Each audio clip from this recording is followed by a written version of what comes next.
Welcome back to some professional StarCraft 2. Let me introduce to you, in my not-so-humble opinion, the most entertaining player in the world right now. The Zerg in the bottom left in the red. The final boss. It's Dark. But he's got an opponent who I think has more than a few tricks up his own sleeve. Arguably the fastest Terran player in the world, the best one outside of Korea. It's the kid. Clem from Team Liquid from France facing off. I think at this level you couldn't find two more different players who balance out to be almost exactly the same rank. Right now, Dark rank 3, Clem rank 4. Well, what? Maybe it's 4 and 5. Either way, almost perfectly matched, but in such different styles. Who do you think will be taking it home? Leave a comment, of course, right after you like and subscribe. Jimmy, what are we at? 1,135 likes. And I'll cast another series. And if we keep getting matches like Clem versus Dark, I'll be honest, probably do it anyways. But thank you for tuning in. Thank you for watching. Hopefully, got a good day so far. Hopefully it's about to get a little bit better, as I'm very excited to see how these two face off. Clem, the Slayer of Serral. His TVZ is unmatched. Yes, that includes Maru, who paled in comparison. After getting beat by Clem, Serral got knocked to the loser's bracket of the Masters Coliseum and swept the floor with Maru 3-0. So Clem is probably the best TVZ in the world right now. And Dark, well, we'll see if he has something different than what Serral brought to the table. It's already starting out with Zergling speed, which isn't necessarily an indicator of anything. Beautiful grenade splits the difference. But it seems like we're not going down the roach route here in game one. But instead, a bit more focused on the Zerglings. Not something... Oh, is he just running by? Who does that? He was going to go for, it looks like, an Evo chamber block, but gets in seconds before Zergling speed. Clem darts into the mineral line and roasts 9 drones. 10 of them. Well done by the Hellions and by Clem. Just, those are the kind of risks that most players would either be too intimidated. We just recently saw Clem versus Max Packs, where these youngins, all right, and their confidence, but Clem has such confidence in his control, he doesn't second guess it. And right there, if he had hesitated more than like 2-3 seconds, Zergling speed would have been done. It would have been very likely he would have killed half as many drones, because those Zerglings would have been much more effective, as you saw as soon as they got speed done, able to get the wrap around. But he goes in, he gets the damage done, and now Dark already starts out on the back foot. Even more Hellions on the way across. Cloak Banshees all completed as well. Going to be difficult to deal with. It's Ling Baneling is the choice in game one. It's weird to me because seeing Serral kind of embrace the Roach Ravager and then Dark leaning into the Ling Bane feels like opposite day. And obviously these games not played on the same day, but the meta rarely shifts so quickly in StarCraft 2. And it's interesting that there's kind of a back and forth with Zerg in general right now. The big weakness of Ling Baneling is its reliance on larva in just overwhelming numbers. Very Zerg, but that's also something that's not always easy to come by, especially against a very active Terran player. Snipes off. Brenda! Well, knitting needles pierce through one of the Banshees.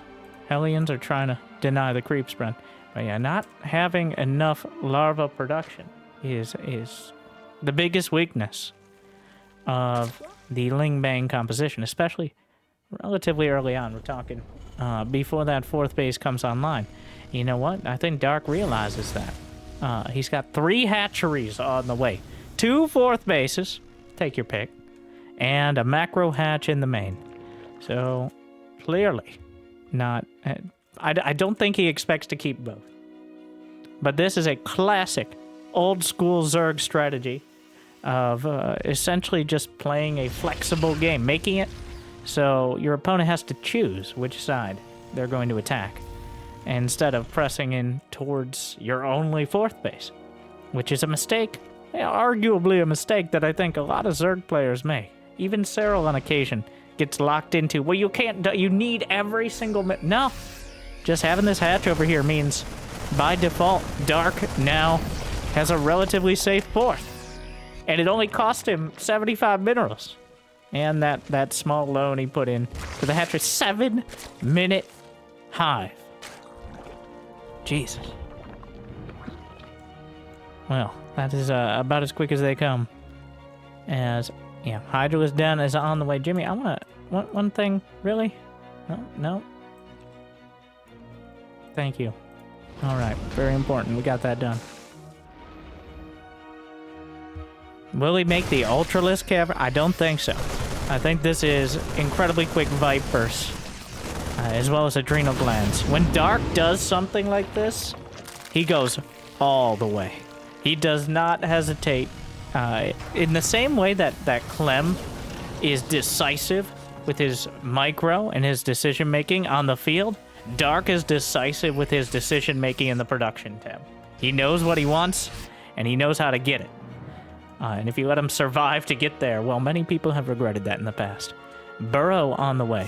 Hydralisk Den is done. No Lurker Den yet. 2 more hatcheries in production. Just mass hatcheries here.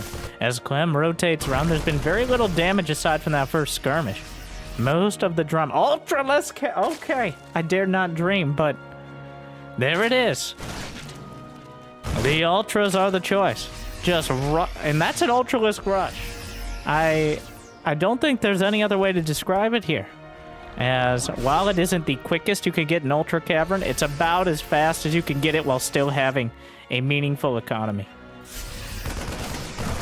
You could sacrifice everything and get a hive quicker, or have 75 ground 7 hatches and get it well before Clem even thinks about a Ghost Academy.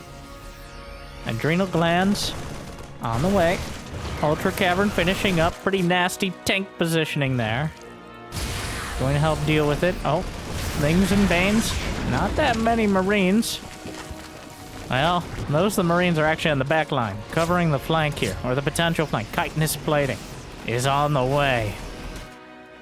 Doesn't want those paper lists, but instead the El Chapo lists that rarely we see be particularly effective.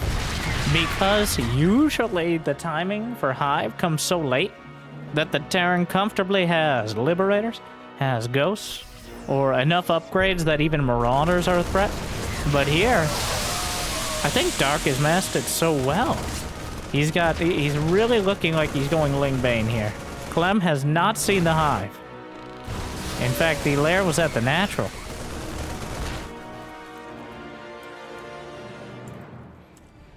Yeah, so far, Adrenal Glands finishing up. 40% attack speed on the Lynx. They're about to have 2-2. Once again, Clem, he takes out a base, but Dark is more than willing to lose a hatchery in order to keep 2 more. Every time you kill one, it feels like 2 more pop up. Truly a Zerg. Ultralisk is done. There are 136 Zerglings on the field.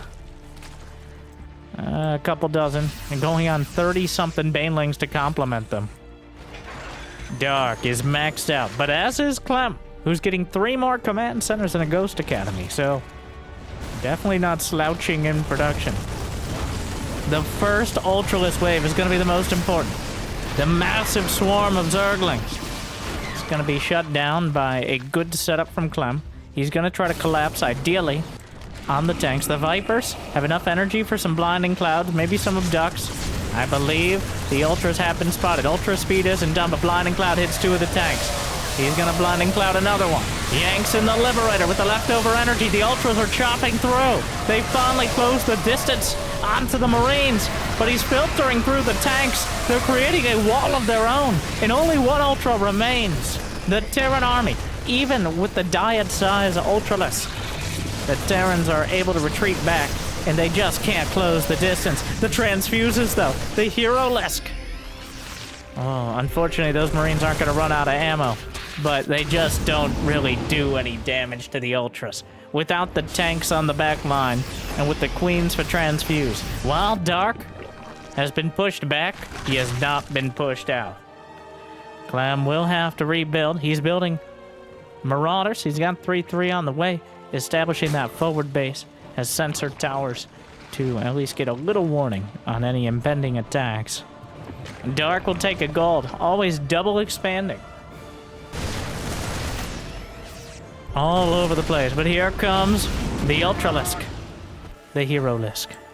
Still, and he hit him so early, it still makes sense to keep going for it, but I expect if one more attack either kind of falters or fails, a transition probably into Lurkers. But we haven't yet seen any attempt at a drop, any particularly involved attack. So overall, I think still a lot of mileage for those Ultras. Especially since no ghosts on the field yet. Clem goes for an attack on one side. Blinding Cloud on most of the Bio Army and catches the tank, I believe, as well. Another Blinding Cloud allows the Ultra to slip through. But unfortunately, it's not going to be enough to clear up the army. Well, the Ultra's finding a little bit of surface area here. The Liberator, the Queen's at the back, but that tiny little alleyway with Marauders behind, and Dark is broken upon it.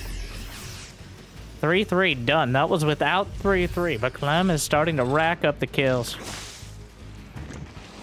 Dark, the Ultra phase has ended, and the Age of Hydra has begun. As he realizes with the Ghost Hunt, I think he was just... I think Dark was waiting until the Ghosts. He saw now Marauders, Ghosts, Hydras make a lot more sense against that sort of unit composition. The Ultras are quite good at taking out big groups of Marines with some tanks, but with the Marauders and the Ghosts being more supply inefficient compared to the Marines, the Hydras have the DPS to maybe make the difference. And most importantly, don't make nearly as juicy of snipe targets. Might be able to get some actual value. Yanks the tanks off the ledge. Come on down here. Meet my friends. Unfortunately, the Ghosts are able to clear off the Zerglings just in time. Gets back to the high ground. Medevac brings him back. How gracious. More and more and more command centers. How... The CC per minute right now. He's approaching 1. I mean, Dark has been on, what, 8-9 hatcheries. He's lost 300 Zerglings.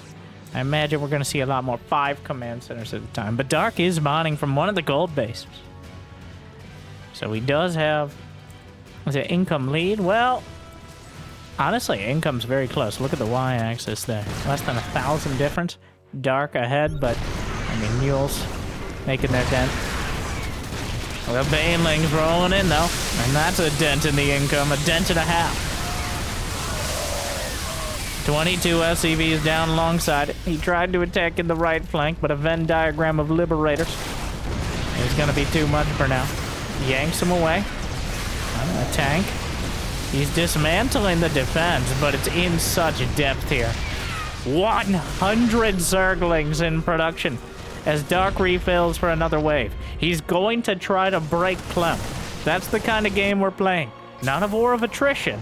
Well, I guess it is a war of attrition, but not a war of inches here, but instead trying to just crush enough of Clem's defenses that he just can't rebuild them. Clem so far has been quite cost effective though. He has lost no ghosts, and the only real tanks and Liberators that he's lost are because of the Vipers. There are a dozen ghosts on the field. You never see all of them at once, it seems. As he's keeping them well spread out here. Another Zergling and Baneling attack trying to come in towards the third, but Dark shut down. A Venn diagram of freedom. Half a dozen Liberators there, making it impossible to attack further, even for Zerglings. You're losing half a dozen Zerglings per second, pretty much. Is not an ideal situation, with nothing to trade for it. Dark re-expands the moment he clears out the drop. Clem has 130 army supply to Dark's 90, and if he's maxed out without doing an oversupply cap, 110 or so. And 90 drones. And he's actually mining with them too. He's at 4,000 minerals per minute. And 1,200 gas ain't terrible either. He did smash that northern base, but Clem had about 17 command centers to take over for it, so it wasn't a particularly long-term shutdown.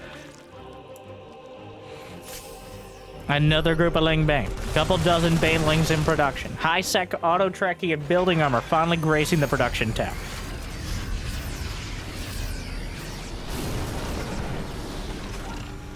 Clem is looking to take the fourth. Or not the fourth, the gold base. Down the center here. This is a big moment, as that is the first really contested base. Dark is certainly going to want to smash it. But Clem has a lot of defenses. Baneling slowly crashing through. Planetary will be taken out, but the main brunt of the army is here at the goal. Ghost split back.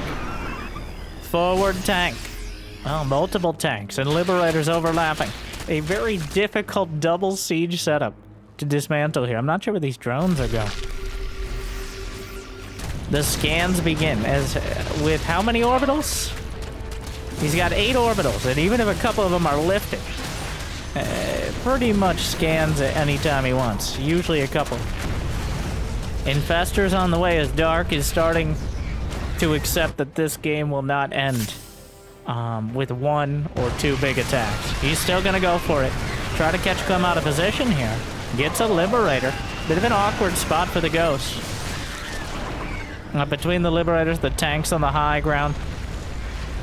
So it looks like some drones escaped to a corner, which I'm not sure if there was a plan for that or he just noticed the drones had wandered off. But you know what? With Dark, we'll pretend that anything is part of his master plan. Clem takes out another hatch. Just a slog of a game here. In the best possible way. Zerglings streaming through the Liberators. Target practice, but not nearly enough of them to stop the Zerglings. No Hellbats, actually, on the field. Not a single Whittle Mine built, but with the Ghosts, the Liberators, the tanks, and the Bio, it appears Clem is still able to keep it, not just put himself in a good position, but in a winning position. Dark is down to 150 supply. Clem's at 160. He's got 3 Bio, though. He's still got 113 army supply. Is there a Greater Spire? There are Corruptors on the way. The Liberator count is so damn high. He's got a dozen of them on the field. A Nidus at the back, next to the Fusion Core here. Advanced Ballistics already done. The Marines will stem. And cut through the Nidus.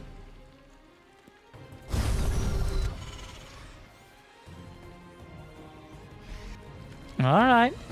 Well, Dark is slowing things down. He's got... I don't know what happened to the Infestors, but they didn't have the impact that I think Dark was hoping for. He's got a couple more in production. Pathogen Glands is done. No Neural Parasite, which has turned the tide before. Best way to counter Ghosts is with a couple of their own. Dark's starting to mine out here. And he's lost most of his foothold on the left side of the map. Still, he's mining within sensor tower range. It's pretty clear to Clem what's happening over here. Clem gonna set up to deal with it. Another scan. Knocks out the Brood Zergling. Clem gonna try to deny this, and this is really the only comfortable mining base here for Dark. Most of the other bases have started mining out. Here we go. There's a Brood Infestor underneath the Corruptor show, and Banelings rolling in. Liberators taking a bunch of Banelings out, but not remotely enough to stop the brunt of them from rolling through. Splitting back. Ghosts actually quite surprisingly good against Banelings, but the amount of Zerglings is so damn high. Dark is overrunning the field. Reinforcements out of the main. There's a single Hellbat here. 2 Hellbats now with +3 Hellchads. So the Zerglings will eventually get immolated. But the Liberators... Mostly the Marines, but also the Liberators showing the mostly emotional damage is what Liberators do in the air here. Ultralists in production again. And they don't have much more than party poppers there when it comes to the anti-air attack. Ah, yeah, the good old days back when the Liberator air attack could kill Corruptors. Wasn't that a good time? Instead of 12 Liberators in your endgame unit composition, you just had 35 of them.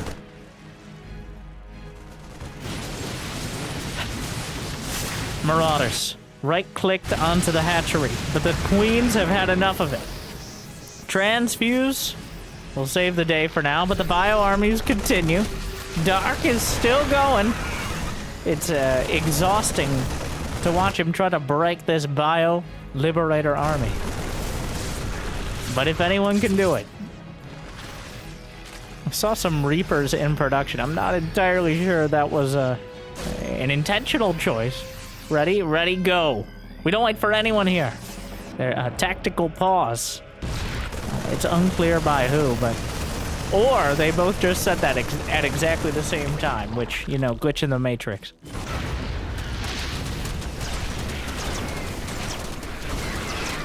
Banelings.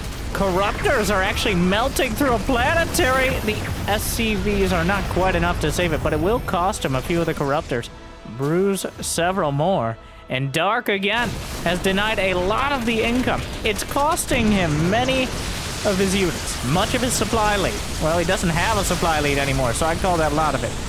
He killed 29 SCVs. He's gonna lose these Ultras, which were used for smashing the base. He's kind of rotated back into that economy limiting strat as the long-form war of attrition. Get him out. Well, it appears we found the source of the strife here. The observers have seen enough.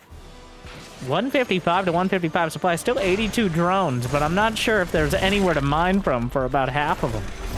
Still a lot of gas income, well, for both sides. Dark is going to continually deny income. But he's already mined out of most of his side of the map, so he's succeeded at denying income for both players. Unfortunately, though, he's mined out so efficiently that he feels obligated to send drones into the fray. And without more than a handful of banelings, where are the infestors? There's no infestors at all on the field. Clem, he may have lost a few battles, but it feels like he's winning the war. Dark has not been able to mass up those spellcasters. He has none of the late-game siege units, the Broodlords, the Lurkers. Ultras and Corruptors are all well and good, but there are some very clear counters, and they're called Ghosts and also Ghosts. Well, Liberators and Marauders do a pretty good number on the Ultras. Dark is still forcing Clem to run around. There's 24 SCVs, but still 6 orbitals, so mules are more than enough to maintain the income. With this few mineral patches in the... God, Dark has mined 69,000 minerals. Nice, but also, he's mined out most of his side of the map in less than half an hour. And now most games are significantly less than half an hour, but that's still a very impressive feat. The Zerglings slip by. But he has to kill the army. At the end of the day, that's going to be the hardest part. But the Liberators, some of the Ghosts go down. The Ultra drew so much attention, the Banelings were actually able to roll by.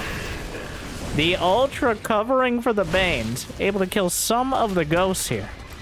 A single Infestor on the way. Clem down to 12 SCVs. He's back to the number he started with.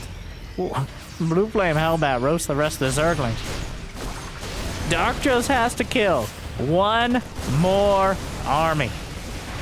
But he has no money left. The last fungal. There's a Liberator. He just... What does he have? Not enough. It came down to exactly that. Dark... I wish I had a full income graph for both players.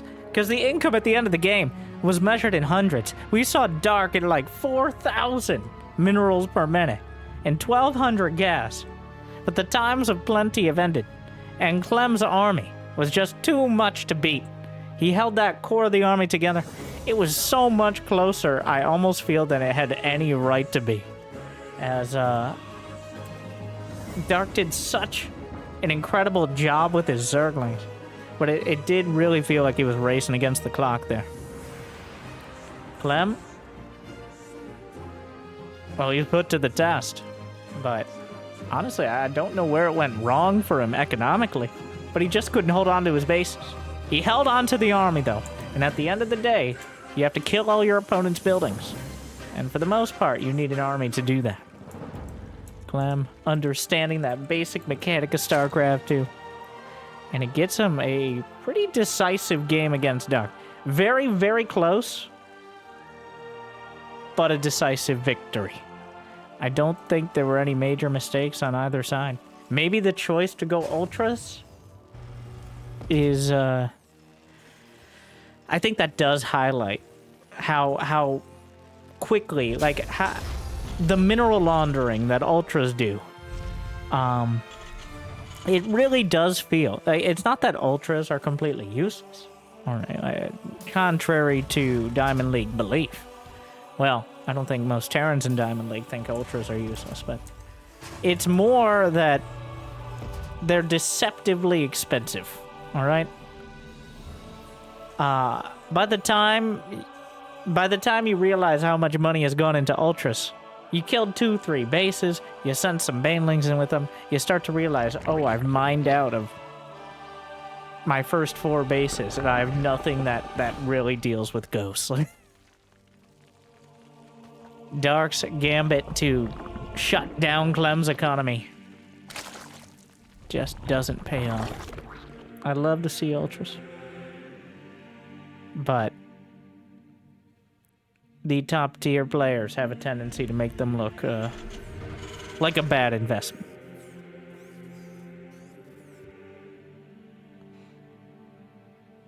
Clem, a Reaper expand, no Reaper builds here.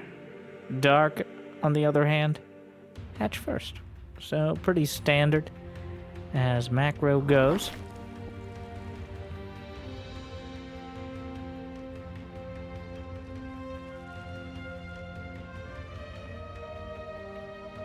I think the tone was kind of set with Clem diving in.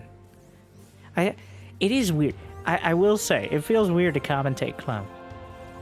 Because he never second guesses his moves.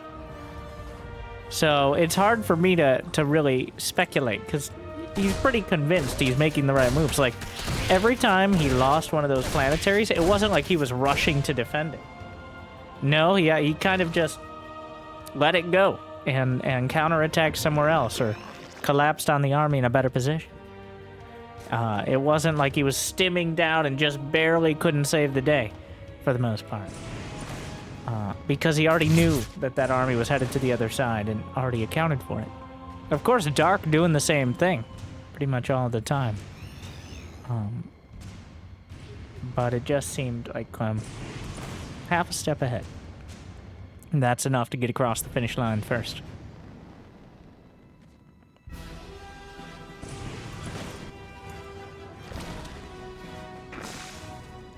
Cheeky creep tumor placement. Clem thought about going for it. The queen, Brenda. Have you been working out? That's a problem. All right, we need you to block those Reapers. Come on. Well, sorry. Overlord pokes in. Sees the 1-1-1 follow-up. Reactored Hellions yet again. And possibly Cloud Banshee. If it ain't broke, why would you try to fix it? Does he dart in again? I think we're at that exact same moment. Seconds before speed. There's enough. The Reaper darts in. Sees the Zergling. Oh my god, he's gonna try to hit the Zergling from the low ground. Cheeky, cheeky, cheeky. And literally, oh! There you go. That's more like it. All right, finally. He's dead, Jim. Reaper goes down. The Queen's not letting him have that one. No physical or moral victory this time around. No drones dead. The Queens will kill the Reaper and box out the Hellions. That one's got to feel good after game 1. Cloak Banshee's still on the way. This time around, we got 4 gases coming up for Dark. He'll likely be starting a Bane Nest, but smells like Mutas. Especially if he doesn't add any Evo Chambers soon. I think this very well could be a Mutalisk build, which has regained some semblance of popularity. I wouldn't call it popular, but it definitely is more common very recently than we've seen for most of Legacy of the Void, to be honest. Unfortunate, because Mutas honestly are my favorite Zerg unit. It's just since they spontaneously implode when a Widowmine is created or like a Phoenix exists. Okay, not quite that, but uncomfortably close. Baneling Nest is on the way. I can't help but wonder if that's a bit on the late side, though. He does go for the double upgrades. It isn't going to be Mutas, at least not rushed out. Double hatch this time, one of them in his main. Infestation is... Alright, you know what? Get out of your head. I was grasping at some straws there. Tank sieges up. Zerglings tried to slip into the third, but well defended. Honestly, I think Clem has a lot of respect for Dark. Partially by the way he's playing. He's very middle of the road, safe opener. Like even last game when he darted in, like the Cloak Banshee is like medium risk, medium reward. It's not a huge commitment, but it definitely doesn't get you... it delays medevac significantly in favor of essentially being safe. Yes, you can get some damage done, but I'd argue the Cloak Banshee is even more to make sure you get constant scouting and keep them bottled up in their base, as opposed to really an aggressive tool.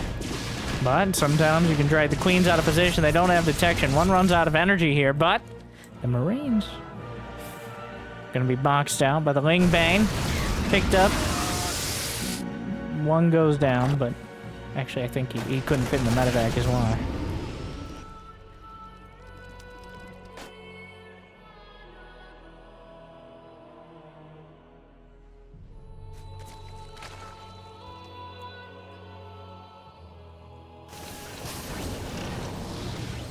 Will he rush Ultras again? Was there a difference? Like, was it in the execution? Like, I think there was an opportunity. It's just, he didn't quite capitalize it on well enough. Does feel like Ultras are something of a known quantity. They are a bit of an Ultra risk, but...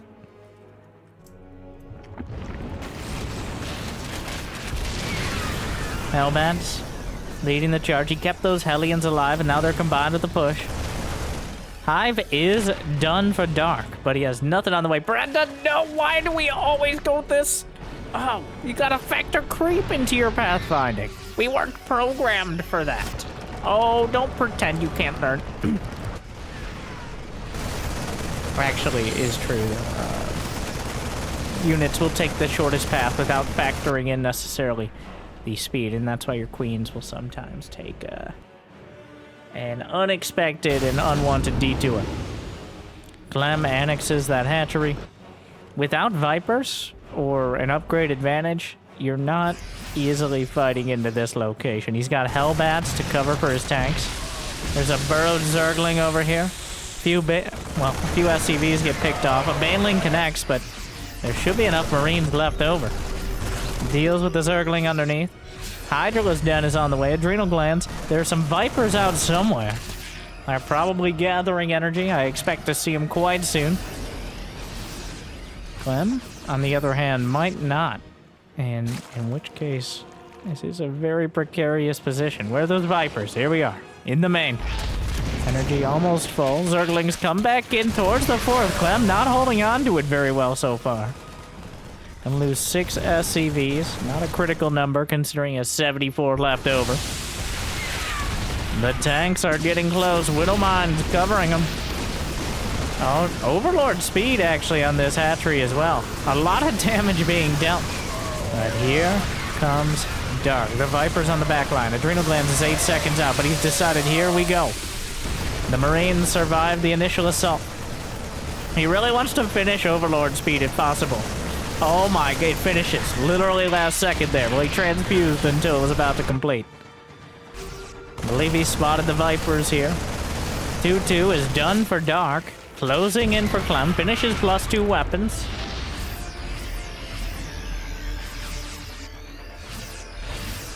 Marines back to full. Another drop headed north. Dark now lost 2 hatcheries. This time it's going to be a Widowmine game. We'll see how Dark handles it. As drilling claws already done. Vehicle plating. Affecting, well, all mech units, including the medevacs and the mines. Just, what a beautiful mine spread. I can't believe it's not butter. A whole bunch of Marines obliterated, and then the Queens catch him on the way out. Brenda's revenge for the annoyance and devastation those drops have caused in the past. Parasitic bomb on one set of medevacs, keeping a hold on the energy. The Widowmine's taking out massive chunks of Zerglings. Oh, wow. So many Zerglings down. 216 lings so far. Only 224 lings. The first big wave of mines is able to take out a devastating number of those Zerglings. Dark will refill them, but the cost efficiency is trending heavily towards the Frenchmen. And now ghosts are on the way. 3-3 starts. Only +3 carapace for Dark. Starting to defuse some of the mines. And by defuse, I mean sacrificing a Zergling. Of course. Zergling not going in there with like a set of pliers and a bomb defusal kit. I cut the red one! They're all red! Oh, I forgot Zerglings are colorblind. They only see red. That's why they're so bloodthirsty.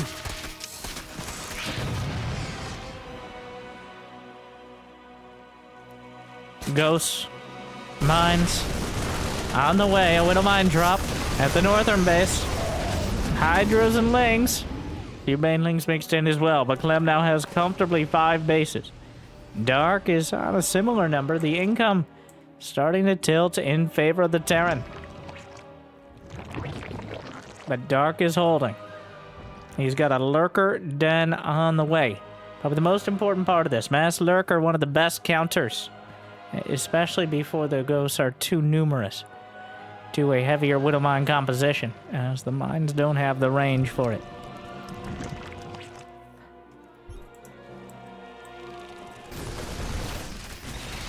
Rock's going to be opened up. Clem takes out a Queen and clears up the creep in the midfield. Infantry weapons level 3 completed.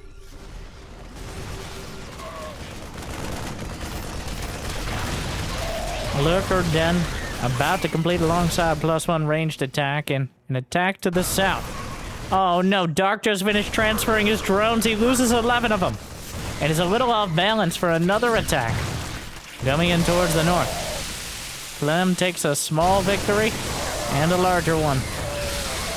Killing those 11 drones at this stage is kind of a big deal. He's down to 72. A Nidus at the back. A single ghost isn't going to be enough to deal with this. You can't snipe the worm. And inside are a whole bunch of Zerglings. But the Zerglings are not what he needs out of here. Though he is, well, you know what, at this point, if you're Clem, just let him go back. Oh, the Zergling dispenser is shut down. High-sec auto-tracking building armor, those late-game upgrades. Dark does have the Lurkers, well, Lurker upgrades on the way. He hasn't finished Lurker range. He's only getting adaptive talent so far.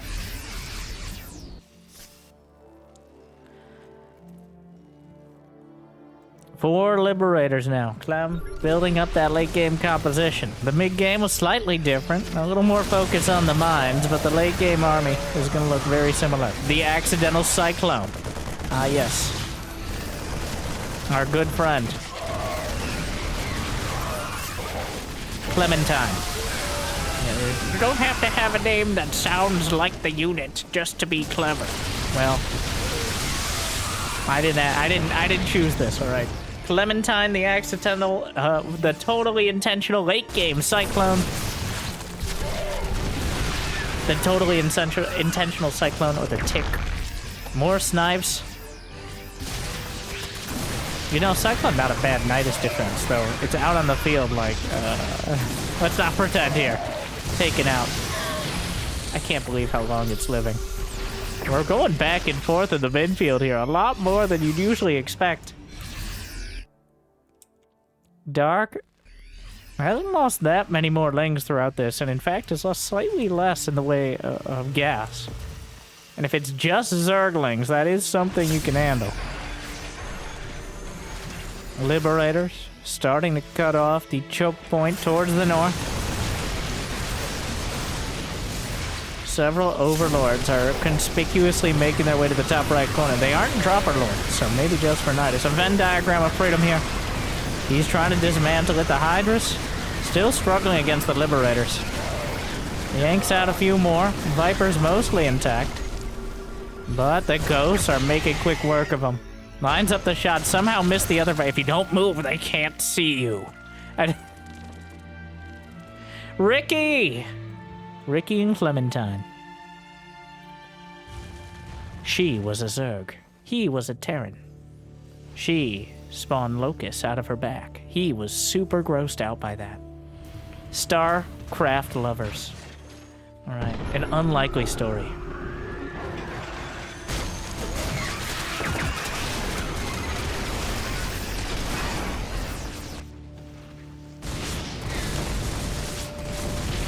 Lurkers. Wait, this is a huge moment, actually. We gotta reset the commentary button. Lurkers darting in towards the third. Ghosts come up just in time to defend, but another Nidus to the north. Dark is doing this triple-pronged attack yet again. And Clem is nowhere to be seen, unlike last game, when Clem seemed to have a lock on all of his bases and a plan to counterattack, even when he was losing some of them at home. This time around, Dark, he backed into the Nidus, escapes with some of them. In fact, the Lurkers are still doing good damage to the others. He's not going to take out the planetary, though, but Dark is expanding to both corners, getting closer and closer to achieving peak bingo strategy with the 4-corner play. Of course, he's going to need Clem's main to fill that one out. Probably the most difficult part. The ghost count. The army are 8 mines, 8 liberators, 18 ghosts, whatever bio survived this far. Unfortunately, the Viper goes down to the Ghost, the full retreat past the liberation zones. The Ghosts are splitting. He does have Cloak, but there's plenty of Overseers here. The Ghost being slaughtered on the field by the Zerglings. The Lings and Banes doing the rest. And Dark is just breaking through. Takes out the planetary. More snipes. Changelings. Give him the idea that he has more units than he does. Hydra's actually made it through and cleared up some of the Liberators. Dark knocks Clem down, but he's definitely not out. Okay, Dan. Ricky's locusts raining down.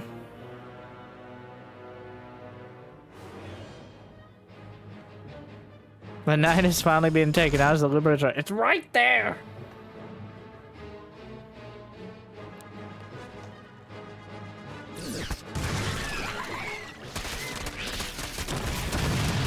Widowmine taken out.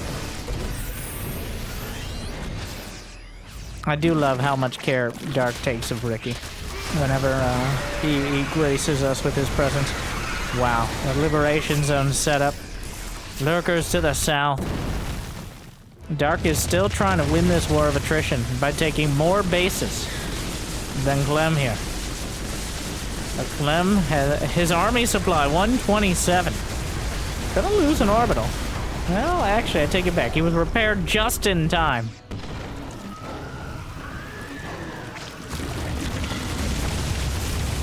The Lurkers eviscerating the Ghosts. trying to get back in. Oh no, a bit of a traffic jam as they can only get into the Nidus so fast. And the snipes go off just in time. Gets a bunch more of the lurkers. Now 16 taken down, 542 lings. But 26 ghosts on the kill list there. So Dark making some real progress when it comes to actually dismantling the ghost count.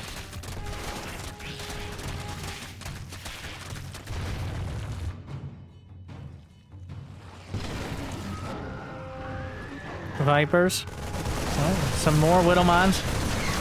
Hitting everything here.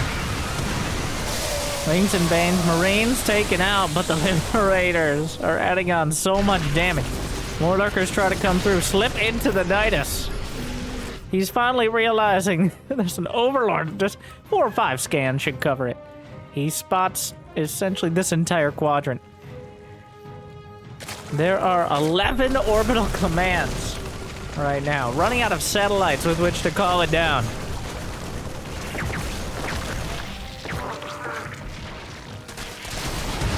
Oh my god. Oh, the Widowmines. Meaty chunk. Oh my god!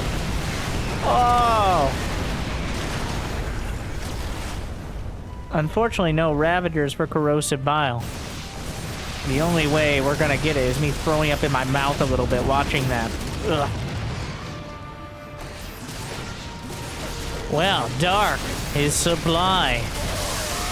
He might be mined out, but he's been mined up. Mine down? Either way. Minecraft? Mine Kampf. Yeah, sorry. More Liberators on the way. He's going to 20 of them because it is, I guess, 2016.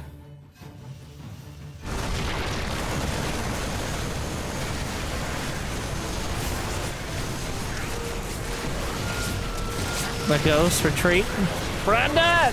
They do so much damage! There's nothing to do. Well, it was looking great for Dark, but Liberation is at hand. A few Hydras slip behind. Technically, Dark is still mining from this base, which is super awkward.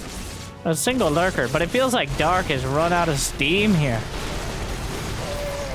Each wave is less and less capable of moving forward than the last. What is left for him? 6 more Liberators. God, there's so many of them. More ghosts dying. Clem doesn't have them. Like, Dark does such a great job of keeping it close. Well, against most players, he does such a great job of breaking them down, but the Infestors, no Infestors. The Vipers kind of left on their own. The thing is, against this mass Liberator composition, it's very hard to make it. It's difficult to get Infestors anywhere close. You're gonna struggle, especially with the constant scans. Parasitic Bomb, the best fight that Dark can manage here. He's gonna get a lot of the Liberators. Killing so many of them, but it seems like there's always more. Lining up some more snipes on the Hydras, trying to run past the Liberation zones. Changeling's kind of getting in the way of Dark's own units. But somehow, Dark finds a way. He's killed 31 Liberators. I can't even remember the last game I've seen 31 Liberators built. And Ricky is still going. He actually micros away. He burrows. No, don't do it, Clem. Let Ricky go. No! A cold-blooded murder. Goes through the extra effort to knock it out. It wasn't hurting anyone. Well, it wasn't really hurting anyone. Well, +3 plating versus exactly 0 attack upgrades. Widowmines may very well kill some ghosts there. Dark still putting an army on the field, but Clem's army supply. It's the vast majority of it is elsewhere here, actually. Oh, wow. The reinforcements. He's never committing more than enough to make some headway. Dark is still mining from these. Dark has mined 6,000 more minerals, but 5,000 less gas, which means he should still have some gas left over. economically, these games are incredibly close. This is not an army from Dark that is going to make very much progress against an entrenched Terran. There's only 3 Vipers. There's no Brood Lords. I guess enough Lurkers. Gonna use this, potentially the Spore Crawlers for detection. Making his way forward. Widowmine's connecting, yanking out the Liberators. Gets another one. Baneling's rolling through, but the Bio Army is back on the field. Less heavy on the Ghost. Well, I'm actually running out of resources in general. So evenly matched.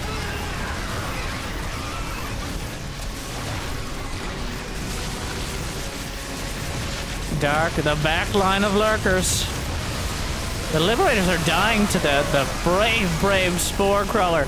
A couple Corruptors here. No attack upgrades in the air. Trying to run in with the Zerglings. Just constant scans. Some more GHG. Dark is just completely out of money.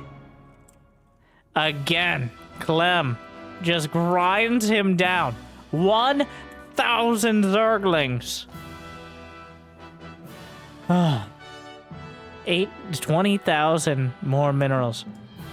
Dark really couldn't find the space or the resources for the infestors. Clem's seamless transition from that mid to late game army leaves no gaps for the Zerg to really slip through. Well, that's not true, but he's able to close them up in time.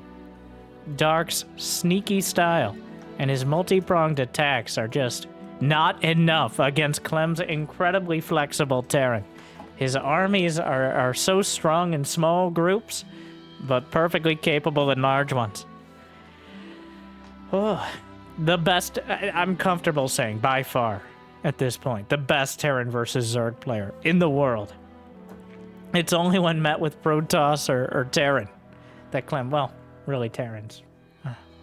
Only Terrans know how to beat Clem. Looking so good right now. And it's not like Dark wasn't putting up a great fight. It was a slugfest. A near hour-long best-of-3. But I hope you enjoyed it. And I hope if you got the means and motivation, check out Patreon, YouTube membership if you're into that. Otherwise, like, subscribe, leave a comment. Otherwise, thank you for watching. I hope I made your day a little bit better.